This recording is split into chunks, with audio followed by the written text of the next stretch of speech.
नमः सिद्धेभ्यः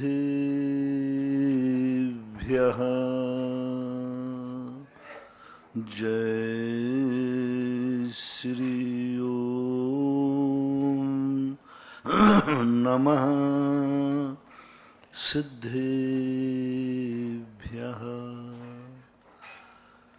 सर्वमंगल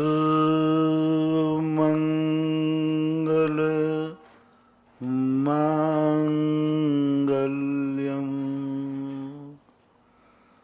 सर्वकल्याणकारकम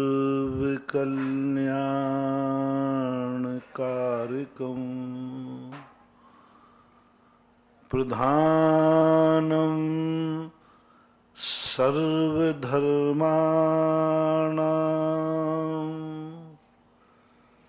जैनं जयतु शासनं जैनं जयतु शासनं। पंच परमेष्टि भगवान की जय हो। आचार्य श्री गुरुवर कुंद कुंद महाराज की जय हो। आचार्य श्री गुरुवर विद्यासागर महाराज की जय हो। अपना प्रसंग चल रहा है कि दुनिया में जब व्यक्ति जीता है और दुनिया में जीना है तो उसे अकेले नहीं जीना है, क्योंकि इस दुनिया में अकेले जीने वालों की संख्या, सुखमय संख्या बहुत कम लोगों की होती है। तो आप गृहस्थों के लिए तो जो आज पाश्चात्य संस्कृति तुम्हें परिवारों से तोड़कर अलग अलग की बात कर रही है, यही तुम्हारी जिंदगी का सबसे बड़ा, बहुत बड़ा अहितकारी स्थान है। क्योंकि कलयुग है, कलयुग में हम जितने एकतापूर्ण रहेंगे, अब कितनी एकता तुम्हें चाहिए, कितनों से बना के चलना है, ये तुम्हारे ऊपर आश्रित है। जितने में तुम्हारी जिंदगी चल जाए, जिसमें तुम्हारे आने वालों की कभी कोई संकट आए। आज इतना वैज्ञानिक युग है, आज थोड़ा सा टेंशन आते ही आज सबसे ज्यादा ब्रेन हेमरेज हो रहे हैं, डायबिटीज बढ़ रही, हार्ट अटैक बढ़ रहे, टेंशन, सब कुछ, पैसा बढ़ रहा है, दौलत बढ़ रही है, लेकिन मन शांत नहीं है। सबसे ज्यादा मैंने कहा था ना, अमेरिका में अशांत लोग हैं, पागल लोग हैं, विक्षिप्त लोग हैं। वहां पर जितने लोग होते हैं प्राय ज्यादातर मस्तिष्क के बीमार होते हैं। धन दौलत की कमी नहीं है, क्योंकि उनकी जिंदगी में कुछ भी नहीं, वो असहाय हैं, अकेले रहते हैं। पहले एक पूरा संयुक्त परिवार होता था, कोई भी घटना दुर्घटना घटती थी, पूरे परिवार में बढ़ जाता था। एक सोचता था मैं थोड़ी हूं, बहुत बड़ा परिवार है। लोग घर से बाहर जाते थे, अपने बच्चे, अपने परिवार, महिलाओं के प्रति निश्चिंत रहते थे। परिवार में बहुत सारे लोग हैं। अब एक व्यक्ति या तो दोनों साथ जाए, और दोनों साथ जाए तो परेशानी, और घर में छोड़ के आए तो टेंशन, चिंता। वो तुम इधर चिंतित हो और वो उधर चिंतित है, दोनों चिंतन टेंशन में भरे हुए हैं। इससे आयु कर्म की उदीर्णा हो रही है, इसके माध्यम से आयु का क्षय हो रहा है, पुण्य का क्षय हो रहा है।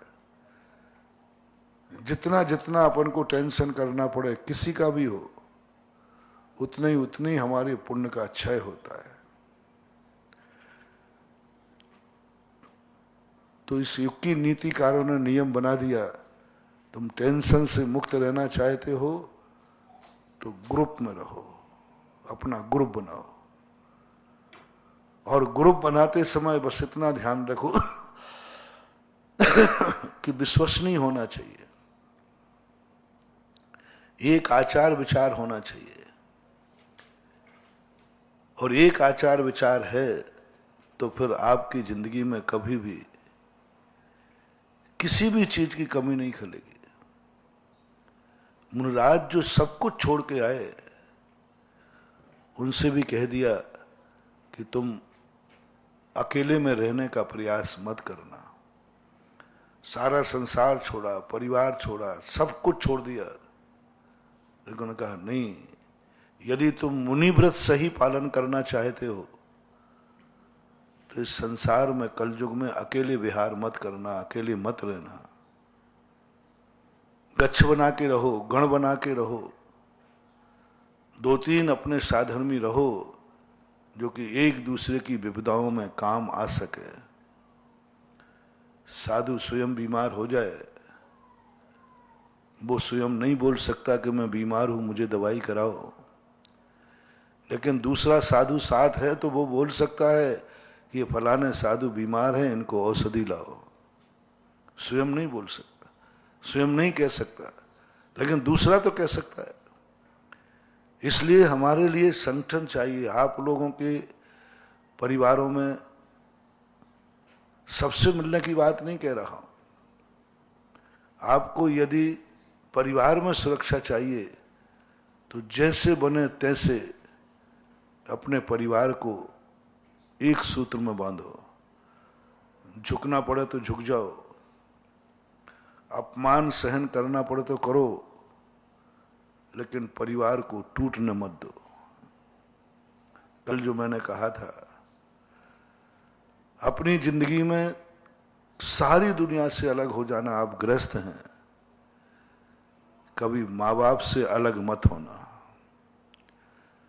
कितना बड़ा सूत्र कल दिया। कल बहुत सारे लोगों को इस बात का एहसास हुआ। अलग रहना अलग चीज है और अलग होना अलग चीज है। अलग तो रह सकते हो, रहते ही हैं, घर में भी रहते हो तो अलग अलग ही तो अपने अपने कमरे में रहते हो, सब अपनी अपनी रोटी तो खाते हो। अलग होना नहीं।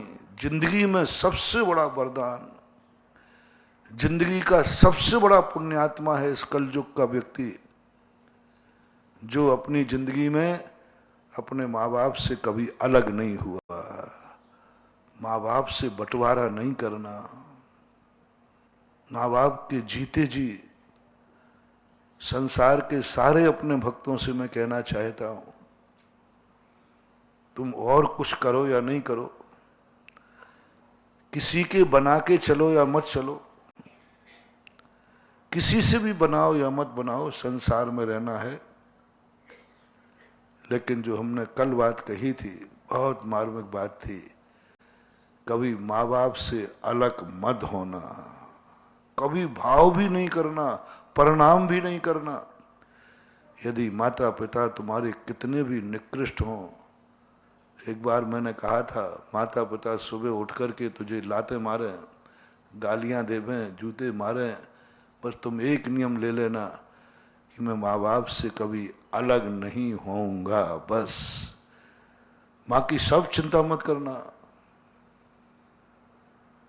ऐसे ऐसे तीर्थ, ऐसे ऐसे तुम्हारा जीवन मिलेगा, तुम्हारे कंधे पर कभी माँ बाप की अर्थी नहीं निकलेगी। बहुत बड़ी बात कह रहा हूं मैं। माँ बाप के कंधे पर बेटे की अर्थी की बात नहीं कह रहा हूं। ये तो नियम है कि हर बेटे के कंधे पर माँ बाप की अर्थी निकलती है, हर बेटे के कंधे। लेकिन मैं कह रहा हूं ऐसे बेटे भी दुनिया में हैं जिनके कंधे पर कभी माँ बाप की अर्थी नहीं निकलती है। कैसा पुण्य लेके आता है। जब तक वो ग्रस्त अवस्था में रहेंगे, माँ बाप नहीं मरेंगे, मरेंगे ही नहीं, मौत नहीं आती उनकी। क्यों? अनेक कारणों में एक कारण उन्होंने जीवन में पूर्व भाव में एक नियम लिया होगा, मैं माँ बाप से कभी अलग नहीं रहूंगा, अलग नहीं होऊंगा। अलग रहना नहीं, अलग नहीं होऊंगा, अलग होना नहीं। अलग रहने में कोई बिल्कुल भी बाधा नहीं है। अलग रहिए लेकिन अलग होना नहीं। समझने का प्रयास करना। अलग रहना अलग चीज है और अलग होना अलग चीज है। अलग होने वाला हिस्सा मांगता है, बंटवारा होता है। माँ बाप से कभी बंटवारा नहीं करना, और खास तौर से अपने जीवन में एक विचार करना, एक वरदान दिन भगवान से मांगना कि भगवान और कुछ दे या नहीं दे, बस मुझे कभी माँ बाप से अलग होने का भाव ना आवे, और मुझे संपत्ति का बंटवारा, बाप की संपत्ति का बंटवारा न हो पाए। ये यदि तुमने अपनी जिंदगी में नियम पाल लिया, जाओ ऐसे माता पिता पाओगे जैसे तीर्थंकर के माता पिता होते हैं। तीर्थंकर को मरु देवी, नाभि राय जैसे माता पिता कैसे मिल जाते हैं? वो जीवन में ऐसे नियम ले लेते हैं, भवांतरों में पालन करते हैं। एक नियम पिताओं से मेरा कहना है, कभी जिंदगी में बेटों का बंटवारा मत करना, अलग रखना, सबको अलग अलग करना, लेकिन बेटे को अलग मत करना, क्योंकि वो तुम्हारा अंश है, वो तुम्हारा वंश है। अलग रहते हैं तो रहने दो, जन्नत में रहते हैं तो रहने दो, पर अलग तुम करना मत, तुम्हारे मन में भी भाव नहीं आवे। ये बात मैंने कल आप लोगों से कही थी। ऐसा ही आप लोग यदि और बड़ा चाहते, ये तो मैंने एक फर्स्ट एड कहा, यदि इतना तुमने पढ़ लिया तो जन्म जन्मांतरों तक तुम कभी अनाथ नहीं होगे, सदा तुम्हारे ऊपर बड़ों की छाया बनी रहेगी। लोग कहते महाराज जी मेरे ऊपर बड़ों की छाया नहीं है, मैं बचपन से अनाथ हूं, माँ बाप जन्म दिया मरण को प्राप्त हो गए। मैंने खोजा है कि आखिर क्या कारण है, इस बच्चे ने क्या बिगाड़ा जो इसके माँ बाप जन्म देकर चले गए, बड़ों की छाया नहीं मिली उसको। मैं उसी कारण बताता हूं, तुम्हारे जन्मांतरों तक कभी तुम्हारे ऊपर बड़ों की छाया से रहित नहीं होगे, सदा बड़ों की छाया बनी रहेगी। बस मेरा एक नियम तुम पाल लेना, मैं कभी बड़ों से अलग नहीं होऊंगा। ये फर्स्ट एड है, ये तुम्हारी छाया है। और ज्यादा चाहिए है तो आप थोड़ा सा आगे बढ़िए। यदि तुम्हारे, देखो थोड़ा कठिन तो है, कई लोगों को मेरे उपदेश से जो सुन रहे होंगे कहीं लाइव में, कई लोग माँ बाप से परेशान भी होंगे, मैं समझता हूँ। कई बच्चे आके कहते हैं महाराज जी आप हम लोगों को ही डांटते रहते हैं, कभी माँ बाप को भी डांटा करो। कई बार माँ बाप इतने खतरनाक होते हैं, परेशान कर लेते, नाक में दम कर देते हैं। मैंने कहा कुछ भी हो, मैंने तो इतना तो कोई होता ही नहीं होगा कि सुबह उठ करके लाते मारता होगा। मैंने तो यहां तक भी बाप मिले तब भी सोचना नहीं। यदि तुम्हारा और विस्तार करना है तो एक नियम ले लो, एक माँ से एक पिता से जिनका जन्म हुआ हो, उन भाइयों से कभी अलग मत होना। अलग रहना, अलग खाना, अलग पीना, अलग सब कुछ करना, पर अलग होना नहीं, कभी नहीं होना, कभी ये परिणाम नहीं करना हम भाई भाई अलग हो जाएं, बंटवारा करना नहीं। नहीं, कितना भी अपमान सहन करो, कितना भी तुम्हें बर्बाद होना पड़े हो जाओ, भीख मांगना पड़े तो मांग लो, लेकिन कभी भाई से अलग मत होना, कभी नहीं होना। और विस्तार चाहिए है, ये तो तुम्हारे परिवार की बात कह दी, तुम एक साथ जन्मे हो, एक साथ रहते हो, कुदरत ने तुम्हें साथ दिया है, कर्मों ने जिसने साथ दिया है उस साथ का विछोह मत करना। कर्मों ने तुम्हें साथ दिया है, मात यदि इन सबको छोड़ना है तो पूज्यवर कुंद कुंद भगवान ने कहा उसका एक ही रास्ता है, सन्यास। प्रवचन सारे की सारे चूलकामों ने कहा, और टीकाकारों ने बहुत सुंदर, आप उच्च बंधु बग्गो विमोच दो गुरु कलत पुत्ते ही। यदि तुम इनसे अलग होना चाहते हो, छोड़ना चाहते हो, तो सन्यास लो, बस एक ही रास्ता है, या मरो या सन्यास लो, बस तुम्हारा नियम होना चाहिए। कर्मों ने यदि मुझे एक साथ जन्म दिया है, बहुत सोच के देता है कर्म, कर्म ऐसे ही नहीं है, बहुत सोच के देता है, बहुत सोच के देता है। जन्म जन्म की अपनी मांग होती है, प्रीति होती है, प्रेम होता है, तब वो कर्म तुम्हें एक साथ एक कुल में जन्म देता है। बस उसकी उपेक्षा मत करना, उनसे कभी अलग होने का प्रयास नहीं करना। दो ही संकल्प ले लो, या तो मैं सन्यास लेकर अलग होऊंगा, या फिर मौत का आलिंगन करके अलग होऊंगा। तीसरा कोई रास्ता मत अपनाना।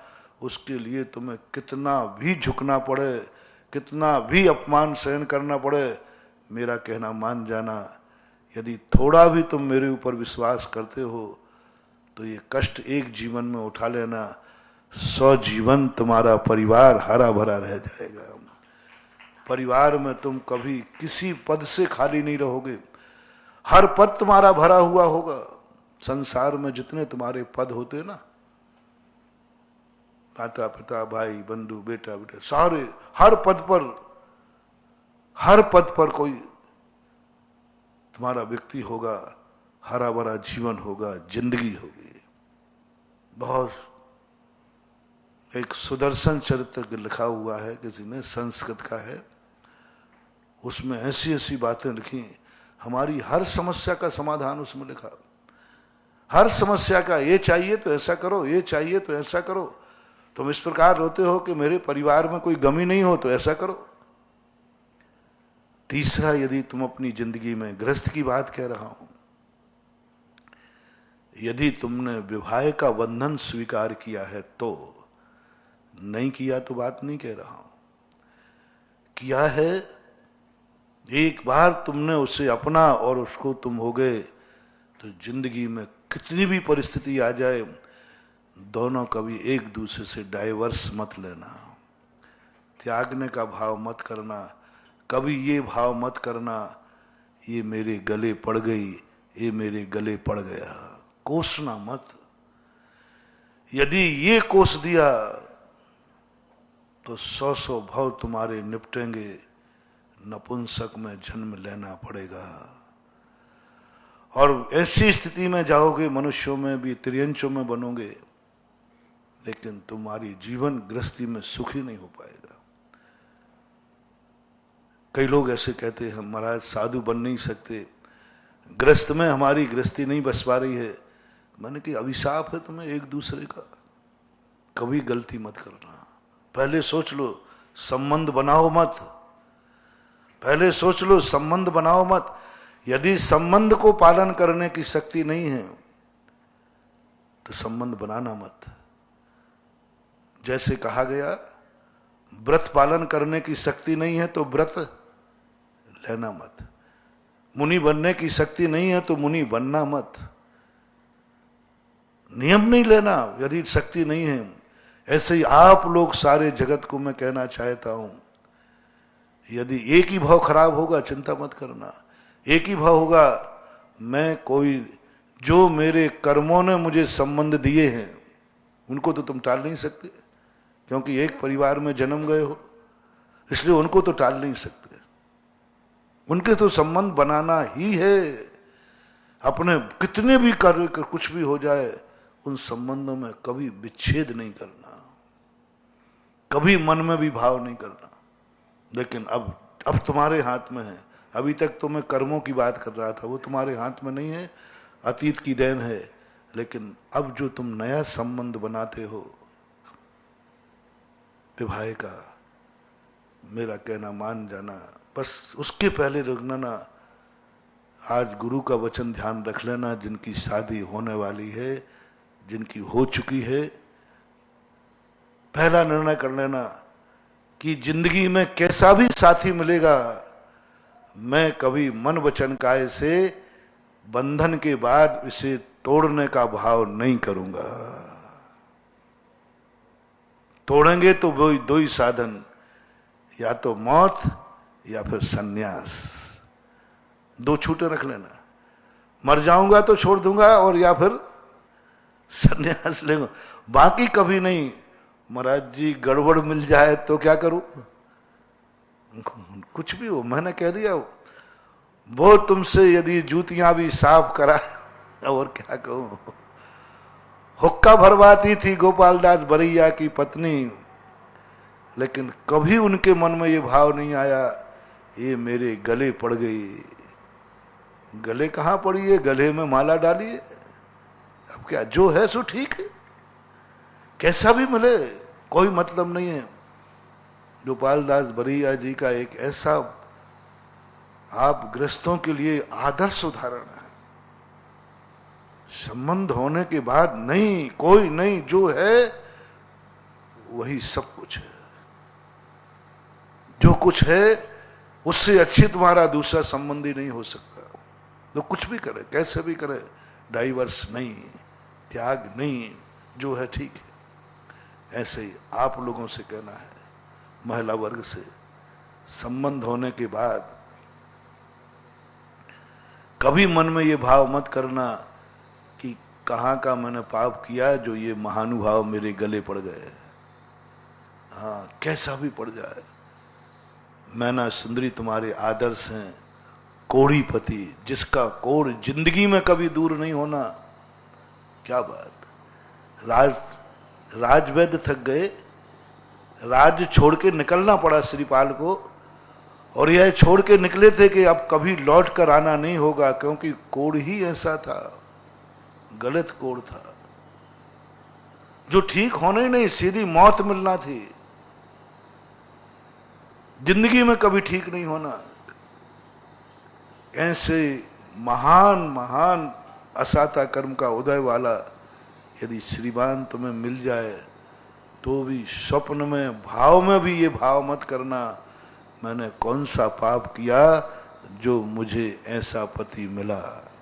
बहुत करुणा दया करके कह रहा हूं आप लोगों से, गृहस्थों के हिसाब से, बस जो है ठीक है। बस उसी के लिए चमत्कार होगा। सारे जगत ने कह दिया श्रीपाल जिंदगी में इसी कोड़ में मरेगा, जिंदा रहने का सवाल ही नहीं।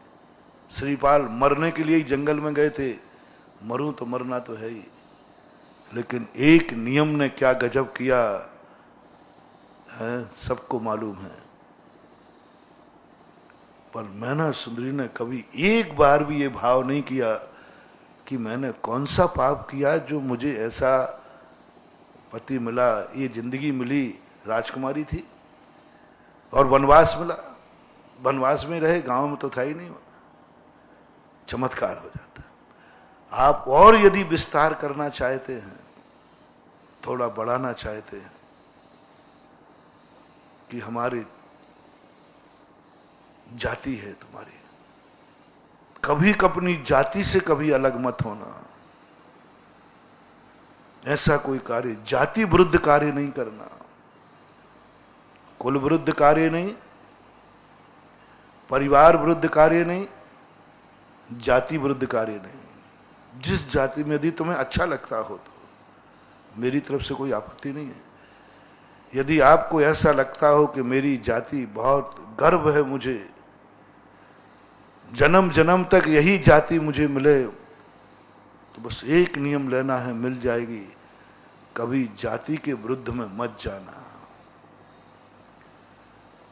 कोई भी आचरण जाति के विरुद्ध मत करना। जैन जाति तुम्हारी है, जैन जाति के विरुद्ध कार्य नहीं करना, जैन जाति के विरुद्ध भोजन नहीं करना, जैन जाति के विरुद्ध धंधा नहीं करना, जैन जाति के विरुद्ध शादी विवाह नहीं करना, जैन जाति के विरुद्ध कोई क्रिया नहीं करना। बस एक ही नियम लेना है, मैं अपनी, मुझे जैन जाति बहुत अच्छी लग रही है, जिसको जो जाति लग रही हो, ब्राह्मण है, क्षत्रिय है, जो है, मैं किसी को कोई, चूंकि जैनियों का विशेष रूप से उपदेश दे रहा हूं, तो जैनियों से मेरा कहना आदेश रूप में है, कभी जाति के विरुद्ध मत जाना। और अपनी जाति के विरुद्ध कभी जाने का भाव आ जाए, तुरंत तो आज का प्रवचन याद रख लेना। यदि ये बात 6 महीने टिक गई तो तुम्हारे लिए समझ लेना अगला भाव इस जाति में नहीं मिलेगा। कुलाचार और जात्याचार, कुछ आचरण ऐसे भी हैं जो धर्म नहीं हैं, लेकिन तुम्हें जैन बनाने में काफी है। ये जो छोटे मोटे नियम होते हैं ना जैनियों के, सारा जगत जानता है कि जैनियों का खान पान कैसा होता है। कल परसों भी मैंने कहा था, तुम्हारी थाली देखकर दुनिया कह दे कि लगता है तुम जैन हो, जाओ तुम्हारे 100 भाव जैनियों के पक्के हो गए। थाली को देखकर किसी ने कह दिया लगता है तुम जैन हो। पानी का लोटा पीते हुए कहा, छन्ना लगा के पी रहा था, बोले तुम जैन हो। नाम का जैन नहीं चाहिए, आचरण में जैन होना चाहिए। आचरण में तुम्हारे आचार बोले कि ये जैन है, तुम्हें नहीं बोलना पड़े कि मैं जैन हूं। तुम्हारा आचार विचार बोल जाए और लोग कभी जिंदगी में ये कह सकें, ऐसा कोई कार्य तुम जरूर अपनी जिंदगी में रखना जिससे कोई अपरिचित व्यक्ति तुम्हारी क्रिया देख करके एकदम बोल पड़े लगता है कि आप जैन हैं। बस ये शब्द यदि जिंदगी में तुम्हें कहने किसी के मुख से सुनने मिल जाए, जाओ तुम्हारा जाति का संबंध भवांतरों तक के लिए हो गया। और यदि ये शब्द तुम्हें कहीं सुनने में मिल गया, तुमने ऐसा आचरण किया और किसी ने भी कह दिया जैन होकर के तुम ऐसा करते हो, मुझे मालूम नहीं था कि जैनी भी ऐसा करते हैं। बस इससे बड़ा दुनिया का कोई अभिशाप नहीं हो सकता।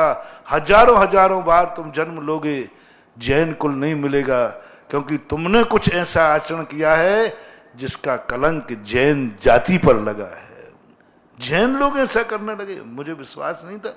जैनी रात में खावे, जैनी आलू प्याज खावे, जैनी शराब बोतल पिए। जैनियों की एक छवि आज भी है। कितनी भी सारी दुनिया जैनियों से ईर्ष्या करे, लेकिन आज भी सारे भारत का हर व्यक्ति जानता है कि सर्वश्रेष्ठ आचरण यदि कहीं है तो जैनियों के पास है। चाहे उनका पहनावा देख लो, चाहे उनके व्यापार देख लो, चाहे खाना पीना देख लो, सब तरफ आज सबसे ज्यादा हर व्यक्ति कहता है। और तुम्हारे कारण से जैन जाति बदनाम हो गई। जैन पर बस एक ही नियम, नहीं मैं कुछ भी करना पड़े मैं ऐसा कोई आचरण नहीं करूंगा, ऐसा। और यदि तुम्हें और आगे बढ़ना है कि हमें भारत देश में ही जन्म जन्म तक मेरा आर्य खंड में जन्म होता रहे, मेरा जन्म आर्य खंड में हो, तो बस एक ही, कभी ऐसा कोई कार्य नहीं करना जिससे देश कलंकित हो जाए। आज तुमने देखा एक आतंकवादी गड़बड़ करता है, बदनाम पूरा पाकिस्तान होता है।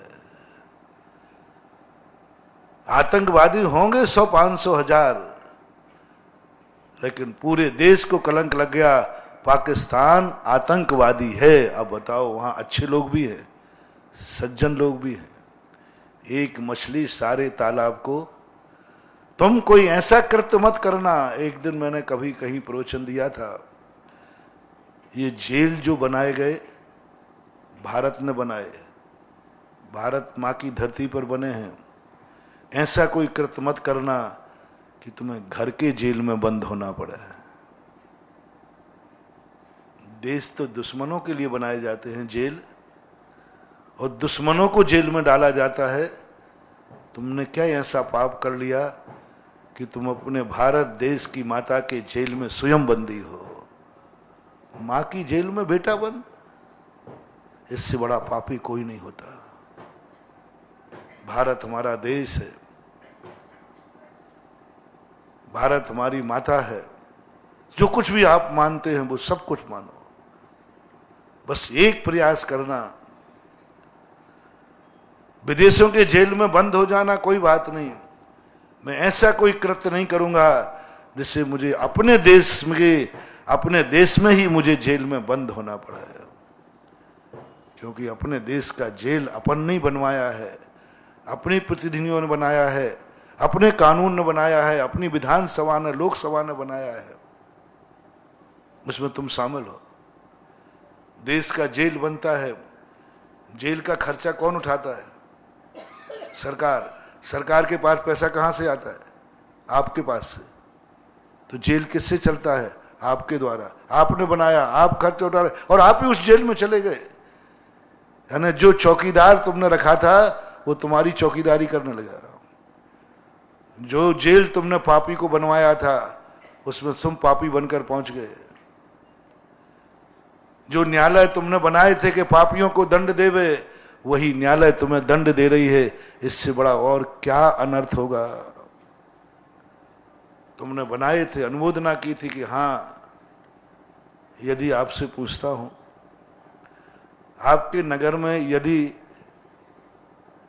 अदालत खुल जाए तो आपकी सहमति है कि नहीं? अच्छा है कि बुरा है? अच्छा, खुलना ही चाहिए अदालत, बहुत अच्छी। हाई कोर्ट ला दूं बिजोलिया में? अरे महाराज जी मजा आ जाएगा, हाई कोर्ट बिजोलिया में आ जाए, बहुत अच्छा। हर गांव वाला अपने नगर गांव में थाना चाहता है कि नहीं? यदि आपके नगर में थाना खुले तो महाराज अच्छी बात है, इससे अच्छे और क्या होगा? पुलिस चौकी बने, थाना चौकी बने, बनना ही चाहिए, न्यायालय बने। सावधान, एक नियम लेना पड़ेगा। देखो, तुमने अनुमोदना की है, न्यायालय खुलना चाहिए, थाना खुलना चाहिए। कहीं ऐसा ना हो जाए तुम्हारे थानेदार, तुम्हारे द्वारा खोला गया थाने में तुम्ही को एक दिन बंद होना पड़े। खोला तुमने है और तुम्हारे अनुमोदना की, बड़ी खुशी मनाई, थाना खुला था तो मिठाई बांटी, अपने यहां थाना खुल गया, थाना खुल गया, अपने यहां पुलिस चौकी खुल गई, बहुत अच्छा, सब खुश थे। और क्या दुर्भाग्य है, एक दिन उसी पुलिस चौकी में तुम बंदी बना करके बैठे हो। ये अपराध मत करना। एक दिन तुमने न्यायालय खोला, हमारे यहां साहब कोर्ट है, कोर्ट। किस दिन वो दुर्भाग्य होगा जिस कोर्ट के कटघरे में तुम खड़े होगे और कोर्ट तुम्हें सजा दे रहा होगा। महानुभाव, ये अपराध कभी मत करना। न देश के विरुद्ध पूज्यवर उमा स्वामी महाराज ने श्री तत्वार सूत्र के अंदर कहा, विरुद्ध राज्यातिक्रम, राज्य के विरुद्ध, राष्ट्र के विरुद्ध, देश के विरुद्ध कभी कोई ऐसे कार्य नहीं करना जो तुम्हारे देश के न्यायालय में तुम्हें सजा सुनाई जाए। देश के न्यायालय में पाकिस्तान सुनावे तो कोई आपत्ति नहीं है, अमेरिका सुनावे तो कोई आपत्ति नहीं है। हमारा देश, हमारा नगर, हमारा सब कुछ, उस मजिस्ट्रेट को वेतन अपन दे रहे हैं, आप लोग दे रहे हैं, सारा खर्च चला रहे। तुम जिसको वेतन दे रहे हो वही तुम्हें सजा बोल रहा है। ऐसी गलती कभी मत करना। देश से बना के चलना। मैं अपने देश को कभी मेरे द्वारा दूषित नहीं होने दूंगा। जाओ, जन्म जन्मांतरों तक तुम्हें आर्य खंड मिलता रहेगा। ये तो हुई तुम्हारे संसार की बातें। मैं संसार की बातें इसलिए सुना देता हूं जिससे तुम्हारी गृहस्थी, जिससे, क्योंकि ये मंदिरों में गृहस्थ को ही आना है, मंदिर गृहस्थी के मार्ग से ही आना है, कहीं गंदे लोग मंदिर में ना आ जाए। इसलिए मैं कहता हूं रास्ते में चलने वालों को और रास्ते को साफ करना जरूरी है। मैंने कहा था ना एक दिन, मंदिर कितने ही पावन हो जाएं, लेकिन यदि रास्ते गंदे हैं और रास्ते में चलने वाले गंदे हैं तो मंदिर को गंदा होना ही पड़ेगा। हमारे शास्त्रों में लिखा, श्रमणों से कहा कि तुम अपने भोजन की थाली की चिंता मत करना, तुम पूजन की थाली की भी चिंता मत करना, तुम अपने भक्तों की भोजन की थाली की चिंता करो, बाकी तो सब ठीक हो जाएंगे। दुर्भाग्य के साथ कहना पड़ता है, आज लोग पूजन की थाली पर लड़ते हैं। पूजन की थाली कैसी होना चाहिए? इसमें ये होना चाहिए, इसमें ये होना चाहिए। 13 पंथ 20 पंथ के नाम में एक कहता फूल होना चाहिए, एक कहता नहीं होना चाहिए। झगड़े इतने कट्टर हैं, मर जाते हैं लोग। लेकिन पूजन की थाली, बंधुओं, पूजन की थाली की तुम चिंता छोड़ दो। पूजन की थाली तो हजारों साल से वही चल रही है और आज भी चलती रहेगी।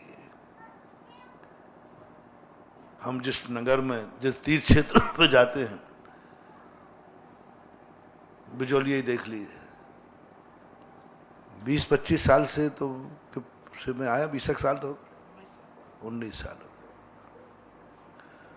19 साल से मैं बिजोलिया के तीर्थ क्षेत्र की पूजन की थाली जैसी मैंने 2002 में देखी थी वैसे ही आज है। सुरक्षित, बिल्कुल सुरक्षित, बिल्कुल बढ़िया। वही बादाम है, वही चावल है, कोई अंतर नहीं आया। अभिषेक का लोटा भी वही है, वही पानी, बढ़िया छना हुआ गर्म पानी। उस समय भी यही था। सारे मंदिरों में मैं जाता हूं, मंदिरों पर तो मेरे जाने का कोई भी जाता हूं, सब व्यवस्थाएं सब वही है। अब मैं पूछता हूं आप लोगों से, मंदिर की पूजन की थाली तो ज्यों की त्यों है, क्या बिजोलिया के श्रावकों की थाली भी वही है जो 20 साल पहले लोगों की थी? क्या आज भोजन की थाली वही है? बोलो भाई। दस्तूरचंद, पूजन की थाली तो तुम्हारे बाप भी जब तुम छोटे थे तब भी यही थी ना, लेकिन भोजन की थाली आज के युवाओं की क्या कहा गया? रणवाल बता दो भाई कैसे है? सवाई माधोपुर, जयपुर, सब बताओ, सब देखो अपने अपने गांव की। हर गांव के मंदिर की पूजन की थाली 99.9999 किलो जो थी वही है। और ये भी वायदा करता हूं, जब तक तुम्हारे और हमारे घट में श्वास है, मंदिर की थाली वही रहेगी। हाँ महाराज, ये तो पक्का है, मर जाएंगे, जब तक जिंदा है मंदिर की आमना तो नहीं बदल जाएगी। बंधु, हमें मंदिर की थाली की कोई चिंता नहीं है, क्योंकि वहां मैं हूं। मैं उस थाली पर कभी भी पहुंच जाऊंगा। बेटे को, मां को जब बेटे की चिंता, जब तक वो गोदी में रहता तब तक चिंता नहीं रहती, कोई चिंता नहीं। गोदी में बालक है, क्या चिंता है? लेकिन जैसे गोदी से बाहर बच्चा निकलने लग जाता है, मां को टेंशन हो जाता है, क्योंकि मां वहां जा नहीं सकती और खतरा है।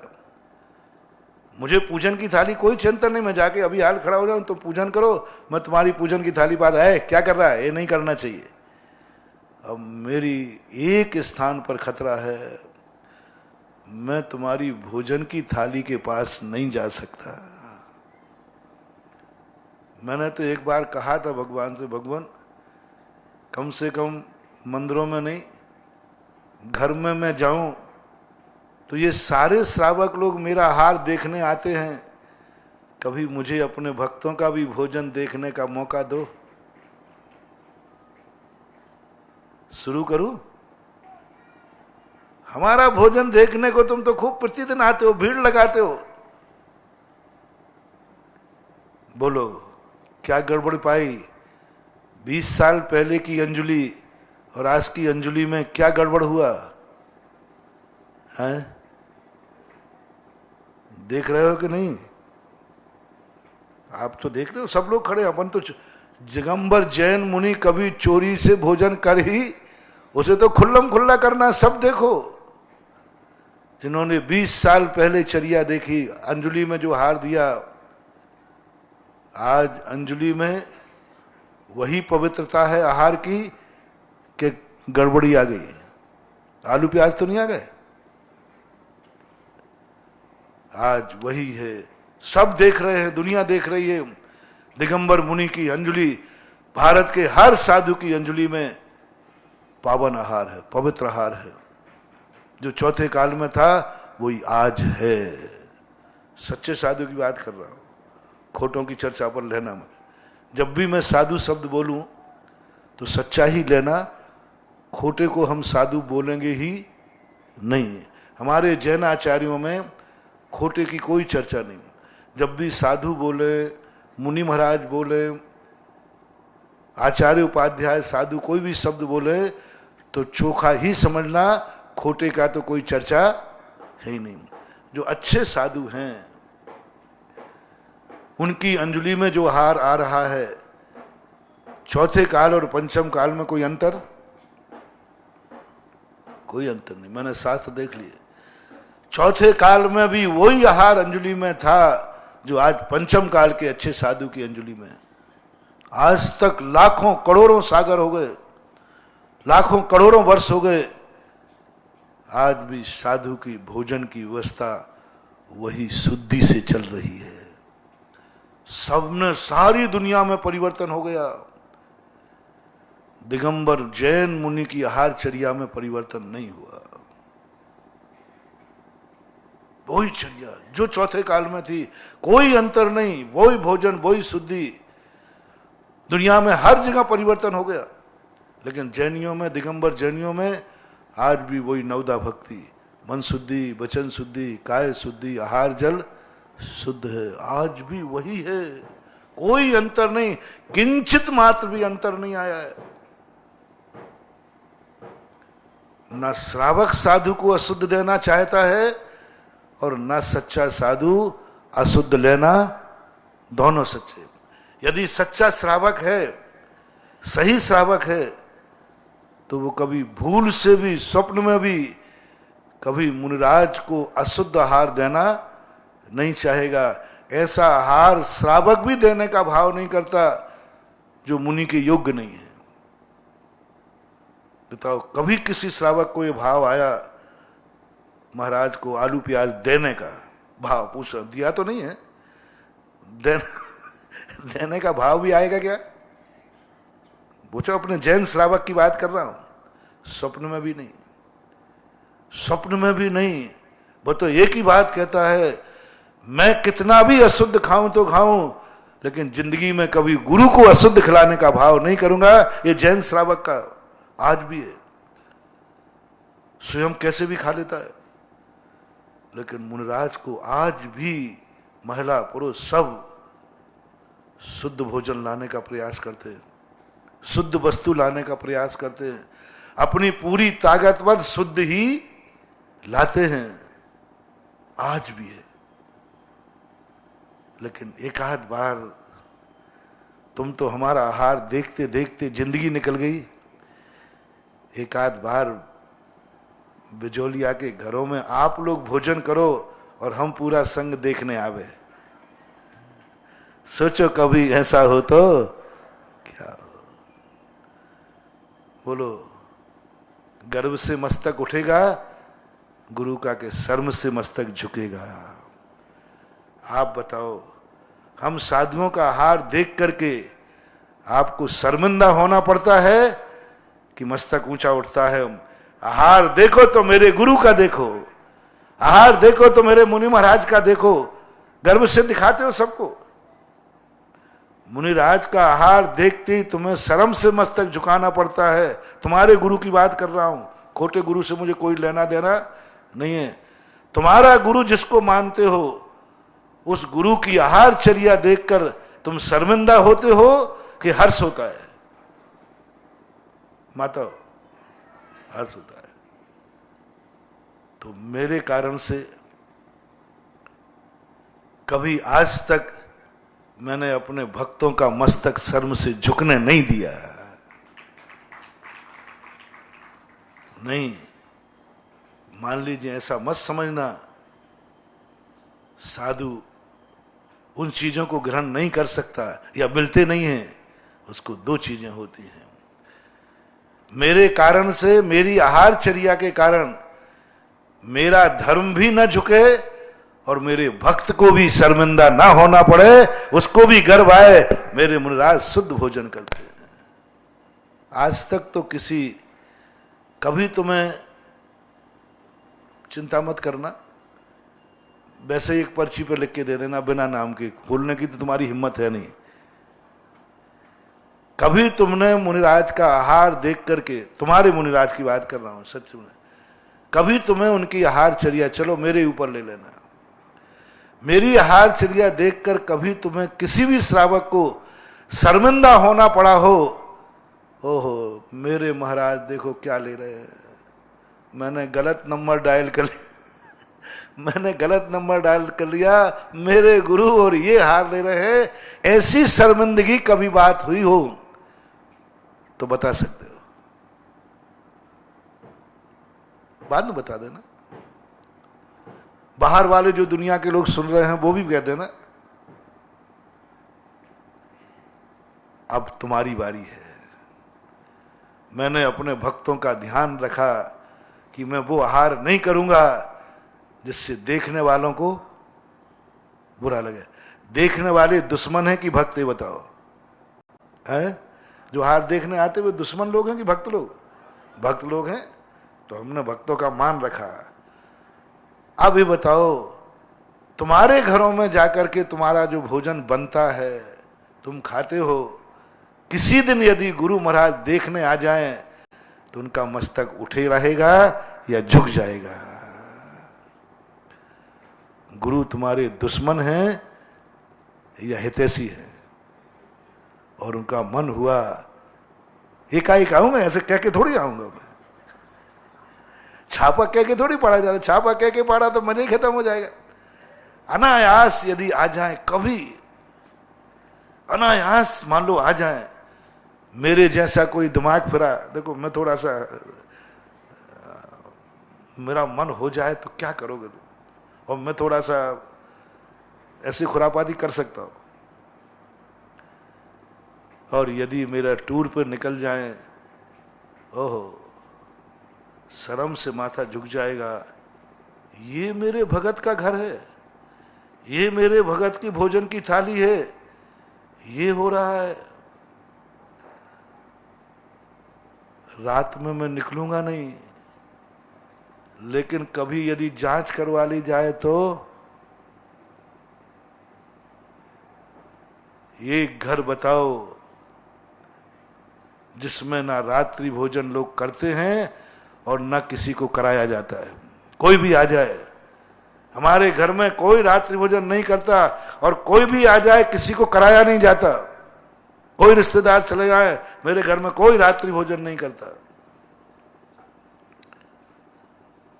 बिजोलिया में एक घर जो करता भी नहीं है और कराता भी नहीं है। नहीं करने वाले तो मिल जाएंगे। ऐसा पावन घर चाहिए, ऐसा पवित्र घर चाहिए जिस घर में ना रात्रि भोजन होता ही नहीं, ना स्वयं करते हैं ना दूसरों को कराते हैं। पारसनाथ तपोस्थली की नजदीक में रहने वाला, एक पावन तीर्थ क्षेत्र में रहने वाला, एक पवित्र तीर्थ क्षेत्र में रहने वाला परिवार बोलो है क्या कोई? एक घर, ओनली एक घर बताओ जिसमें रात्रि भोजन ना करते हैं और ना कराते हैं।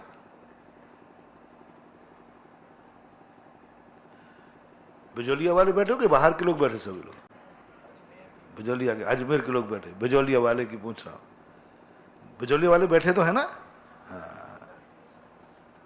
अब शर्म से माथा तुम झुकाओ कि मैं झुका लूं? बोलो ना, क्या करूं? कौन सा घर है जिसमें आलू और प्याज का रूप नहीं आता हो? चिंता मत करना, जो बिजोलिया का हस्र है वो इस सारी दुनिया का हस्र हो रहा है। नहीं बन सकते, नई स्थितियां बन रही हैं, ऐसी विकट स्थितियां बनती जा रही हैं। अब तो हम क्या कहें, जब चौके में जाते हैं तो कुछ चीजें हम इसलिए नहीं पूछते कि जैनी है, इनके यहाँ क्या होता, वो पता चलता है। मैं कैसे पूछूं? हार को गया, कई बार मेरे हार हो गए। मैंने ये तक पूछा कि भाई, इसलिए नहीं पूछा कि अच्छा इज्जत वाला आदमी है, महाराज का भक्त है, तो कैसे पूछूं? अब चौके में पूछूं, बोतल तो नहीं पीता, अब कैसे पूछूं भाई? थोड़ा मुझे ही शर्म आवे कि कैसे पूछूं। इज्जत वाला घर है, धोखा हो गया। बाद में आकर पता चला कि महाराज आप आहार ले आए। तो मैंने, क्या हुआ, कोई खोटे घर में थोड़ी ले आए, महाराज शराब त्याग कराया। मैंने कहा क्या शराब? जैनी हो शराब? अरे महाराज वो पीता है जो तुमने दिया है। मैंने कहा ओ भगवान, जो जो चीजें आज तुम्हें हमें त्याग कराना पड़ रही है ना, ये मेरे काम नहीं थे। साधु को ये त्याग नहीं, ये तो कुलाचार हैं, ये तो कुल के आचार विचारों में आता है। ये कोई साधुओं को त्याग कराने की बात नहीं थी। ये तो त्याग करने में, यदि कोई जैनी से श्रावक कहे, मुनिराज कहे रात्रि भोजन त्याग है क्या, तो गर्व से कहे महाराज क्या बात पूछा, मैं जैन हूं, इस घर में रात्रि भोजन तो नहीं होता। बोले महाराज जी थोड़ा संभल के बोलो, संभल के बोलिए आप। बोले मैं क्या गलत बोला हूं? बोले जैन का घर है, जैन के घर में और आप पूछ रहे रात्रि भोजन तो नहीं होता। आपको पूछते समय भी विचार करना चाहिए। यानी वो ये कहना चाहता है जैनी का घर हो ही नहीं सकता, कैसे होगा इसमें रात में भोजन? क्यों आलू प्याज तो नहीं खाता? और बोले महाराज जी आप थोड़ा संभल के बोलो, मैं जैन हूं, जैन है, जैन और आलू प्याज खाता है, जैन के आलू प्याज घर में आवे, कठिन है, बहुत कठिन हो गया। आज तो आलू प्याज तो बहुत दूर की बात हो गई। अब तो ये सोचना पड़ेगा कि भाई आलू तो नहीं खाता, अंडे तो नहीं खाता। सरकार की नीति, देश की नीतियां सब बनती जा रही हैं, कितनी जबरदस्त बन रही हैं देश की नीतियां। अब आंगनबाड़ी के अंदर अंडों के प्रवेश करा दिया, आंगनबाड़ी में सबके लिए अंडे देना पड़ेगा। जागो चेतो, अब मैं आलू प्याज त्याग कराऊं कि अंडे त्याग कराऊं? क्या करूं? आलू प्याज तो बहुत पीछे की बात रह गई। आज तो उनके ऐसे अभक्ष जीवन आ गया। आज घर साधुओं लायक भी नहीं रहे, घरों में साधुओं के लायक नहीं रहा। और हमारे ऐसे ऐसे लोग थे, मुनिराज निकलते हैं, हम चेक करने निकल जाएंगे, चिंता मत करना। निकलते थे पहले साधु चेक करने के लिए, श्रावक का भोजन कैसे चेक करूं कि यही खाता है।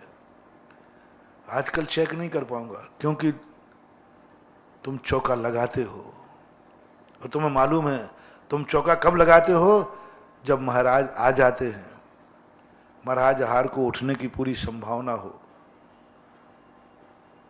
तुम प्री प्लानिंग से चौके लगते हैं। महाराज का शुद्ध भोजन बनना है। चौथे काल में श्रावक के लिए कहा, मुझे लगता है कि महावीर स्वामी ने यह विधि इसलिए बनाई थी कि अनायास पहुंचो तुम, एकदम सडनली, तुम्हें पता नहीं रहना चाहिए कि महाराज आएंगे या नहीं आएंगे। कुलभूषण, देशभूषण आदि दो महाराजों ने ठान लिया कि रामचंद्र जी वनवास में गए हैं, विपत्ति में पड़े हैं, भोजन की थाली तो नहीं बिगड़ी, देखता हूं, चलो। वो नीति कुछ भी रही हो, चेक करने का तरीका देखो। रामचंद्र जी वनवास में गए हैं, विपत्ति के मारे हैं, वहां सब गड़ंत खाने लगे, वहां भूखा क्या नहीं करता। आलू प्याज खाएंगे, गड़ंत खाएंगे, मूली गाजर खाएंगे, अभक्ष खा रहे होंगे, कुछ भी मिला पेट भरना है, क्योंकि आफत के मारे हैं। चलो देखता हूं कि भ्रष्ट हुए हैं कि नहीं हुए। एक दिन पूज्यवर रविशरण महाराज श्री पद्म पुराण में एक दिन एकाएक, कुछ भी नहीं था, उनको मालूम ही नहीं था इस जंगल में महाराज आएंगे, कतई नहीं था। लेकिन एक महाराज ने नियम ले लिया, राजपुत्र जंगल में अपने हाथ से मिट्टी के बर्तन बनाए हों और उनमें स्वयं के लिए जो भोजन बनाया हो, यदि वो आहार देने लेने की स्थिति में होगा तो मैं आहार करूंगा। अब पहली बात तो जंगल और राजकुमार, और राजकुमार में स्वयं मिट्टी के बर्तन हाथ से बनाए हों और वो भोजन के लिए अपने लिए तैयार किया हो, यदि ऐसे व्यक्ति मुझे पड़गाएंगे तो मैं आहार करूंगा। ओ क्या बात है। पहुंच गए महाराज, कहां ढूंढते ढूंढते पहुंचे और रामचंद्र जी का भोजन बना था। महाराजों का कोई अता ही पता नहीं था। तुम तो पहले पूछ ले तो महाराज जी आहार को उठो तो चौका लगाओ। हाँ, तुम तो बहुत आगे के लोग हो। तुम तो जैसे वो बूंदी में होता है ना, बूंदी तुम्हारे बाजू में है तो बूंदी बिजौलिया एक ही है चीज है, पास ही पास। वहां बताते हैं लोग, पूछते चाय पियो तो बनाओ। ऐसे ही आजकल तुम महाराजों के प्रति हो गए, महाराज आहार को उठे तो चौका लगाओ। अब तो ये भी हो गया, महाराज मेरे चौके में आवे तो पूछ लो फिर लगाऊं चौका। आने की पूरी संभावना है तो चौका लगते हो, और तुम्हें पता चल जाए कि महाराज तो आएंगे ही नहीं तो फिर महाराज चौका लगेगा नहीं। बस सीधी बात है, टेट फॉर टेट। महाराज आएंगे नहीं, चौका लगेगा नहीं। महाराज आएंगे तो चौका लगाओ, महाराज आहार को उठे तो चौका लगाओ। यही सबसे बड़ा आहार दान में दोष आ गया। रामचंद्र जी के पास तो कल्पना ही नहीं थी कि कभी जंगल में मुनिराज आएंगे, कभी कल्पना नहीं थी, सोच भी नहीं था। और जंगल में था भी क्या उनके पास, फल फूल जो भी तो रहे होंगे, जो भी उनको, मुझे दिखता कि वहां भी सामान से क्या स्थिति रही होगी कह नहीं सकते। सीता जी ने भोजन बनाया, रामचंद्र जी को परोस दिया गया। रामचंद्र जी ने जैसे भोजन के पहले आर्य पुत्र लोग अपने आराध्य का स्मरण करते हैं, और जैसे ही उन्होंने कायेश्वर करने का सोचा, लखन भैया बोले भैया सामने से दो महाराज आ रहे हैं। रामचंद्र जी ने अभी भोजन शुरू हुआ नहीं था, जूठा नहीं हुआ था, अरे महाराज जी आ रहे। तुरंत रामचंद्र जी उठकर खड़े हुए और मुनिराज को पड़गाया, और वही थाली जो अपने लिए लगी थी उसी में महाराज को आहार दे दिया।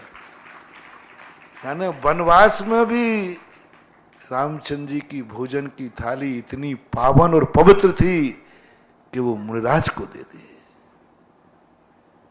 मुनिराज को दे दी। इतनी पावन और पवित्र थी। इतने संकट में जंगल में, उसमें आलू प्याज होता तो गणंत होता नहीं, वहां भी इतनी पावन।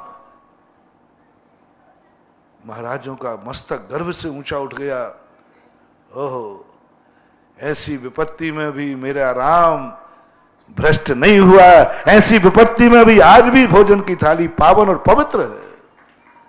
इतनी पावन की थाली, वो दृश्य देख करके कैसा लगा होगा उन आहार लेने वाले साधु को। कैसा आज इतना पावन भोजन कर रहे हैं ऐसी विपदाओं में। सोचो कभी ऐसा हो तो क्या हो। कभी मुनिराज यदि ठान ले में अनायास और पहुंच जाए तुम्हारे यहां, तो महाराज हम पड़गाएंगे ही नहीं, अपन को तो मालूम है आपके लायक भोजन होगा तो पड़गाएंगे, नहीं तो। और महाराज ने मान लीजिए नियम ले लिया कि आज का आहार तो मैं फलाने चंद के यहां करूंगा। मैंने नियम कुछ भी ले सकते, चिंता मत करना। एक आध दिन करूं बिजोलिया में, सीधा यहां से अंजलि लेकर जाऊं और गांव में पहुंच जाऊं। अनायास पूछ रहा हूं, है कोई एक आध व्यक्ति जिसको पड़गान कर सकेगा? है हिम्मत किसी में? जाऊंगा नहीं, अभी नहीं, ऐसे कह के थोड़ी जाऊंगा, वो तो मामला बिगड़ जाएगा। अनायास यदि कोई महाराज का मन हो जाए, बिल्कुल तुम्हें कोई को पता नहीं है, तो क्या कोई कह सकता है हाँ महाराज हमारे नगर में एक घर ऐसा है जहां जब चाहो जितने समय चाहो सदा वो भोजन बनता है जो मुनिराज की अंजलि में रखने लायक होता है। एक घर तो ऐसा जीवित रखो, एक घर तो चौथे काल का रखो, तो मुनिराज भी चौथे काल के मिल जाएंगे भैया। ओ महानुभाव, एक अनायास। मुझे तो उम्मीद नहीं है, यदि मैं एकाएक निकल जाऊं तो पूरे नगर में घुमाऊंगा, अंत में मेरी अंजलि ही छूटेगी और या फिर बिजोलिया क्षेत्र पर लगे हुए चौकों में से लेना पड़ेगा, या तो उपवास करना पड़ेगा।